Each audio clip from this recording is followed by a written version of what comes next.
యేసయ్యతో ఉన్నవాడు పడిపోయాడు. యేసయ్యతో ఉన్నవాడే పడిపోతే మనం ఎందుకు పడము అని కొంతమంది, అదొక ధైర్యం, సైతాన్ ధైర్యం అది. పలానా ఆయన బాగా సాక్ష్యాలు చెప్పాడు, ఆయన పడిపోయాడు.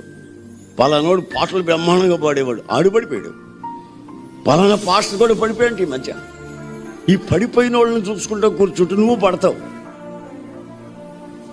తెలవదు మనోళ్ళకి కొంతమందికి, ఎంతసేపు ఆ శుద్ధే కానీ, ఆ మాటలే కానీ, ఆ వ్యవహారమే కానీ, ఇంకొక వ్యవహారం ఉండదు. మిలిటరీలో ఈ శత్రువు వాళ్ళని కొట్టాడండి, ఆడలో 10 మంది చచ్చిపోయారు. ఇంక ఉండే 10 మంది వీళ్ళని చూస్తూ కూర్చుంటే ఎలాగా? శత్రువు దగ్గర నుంచి ఏమొస్తుందని ఎదురు చూస్తూ మెలకువతో ఉండాలి. కానీ ఆడు వీళ్ళని చూస్తూ ఉంటే ఈ 10 మంది కూడా చస్తారు.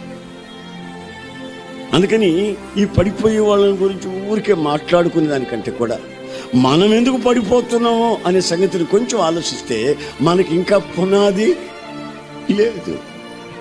పునాది లేని వాళ్ళు మాత్రమే పడుతారు.